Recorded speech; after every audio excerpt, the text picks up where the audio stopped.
yemiadeiye. Yeah, it's a birthday today, alaye.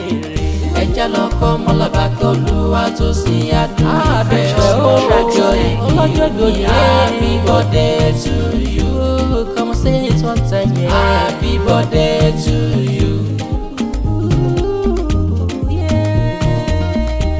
Oluwatosin Adunife, today is your birthday, yeah.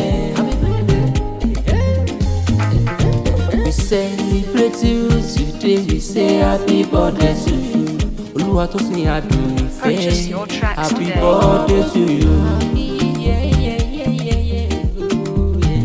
10th of July lẹ́ni jẹ́ o, ọjọ́ bí rẹ̀ máa dẹ̀ tún ni.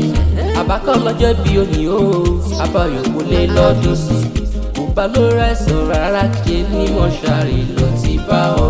Oluwatosin ọ̀rọ̀ rẹ̀ tọ́pẹ́ kò ti lè lọ́dún sí. Happy birthday to you. Ẹja lọkọ mọlọbàkọ Oluwatosin Adunife ọlọ́jọ́ ìbí. Happy birthday to you. Come say it one time, yeah. Happy birthday to you. Àwọn ìṣòro ló parapọ̀ pè mí pé kíkí best mother in the world. Happy birthday. Òbí alálùbáríkà yá rere. Happy birthday to you. Ọpẹ́ yẹmí pẹ̀lú kìkì ọ̀la ló pé mo kí ọ kìkì ọ dáadáa. Wọ́n ní wàá túbọ̀ ṣọpọ̀ ọdún láyé bẹ́ẹ̀ wá fẹ̀yìntì jẹun ọmọ. Oluwatosin bèbí Ilogbo nílé ilé fàdà rẹ̀. Ẹ̀yin lọ́mọ Ilogbo aṣọ ọmọ aṣọ ló ṣàwò.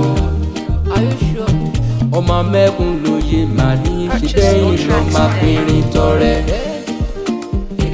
Ọmọ bá ti fọ bàjẹ́ màá ní akẹ́lógún kẹrọ bára ọ̀nà ẹ̀yìn gangan ni. Ọmọ bídú ló máa gbọ́ máa fún ní fúnfún ọmọ adóró mọ́ fìlà ẹ̀yìn ni. Wàá pẹ́ láyé o Oluwatosin, wàá túbọ̀ ṣọ̀pọ̀ ọdún láyé o. Wà nípa òun kún ní rèwerèwe lọ́lọ́ ọlọ́rọ̀ ọba.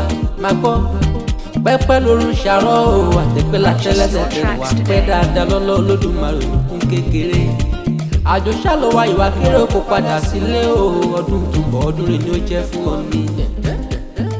Ẹja lọkọ mọlọbàkọ Oluwatosin Adunife ọmọ ọlọ́jọ́ ìbí òní. Happy birthday to you. Happy birthday to you.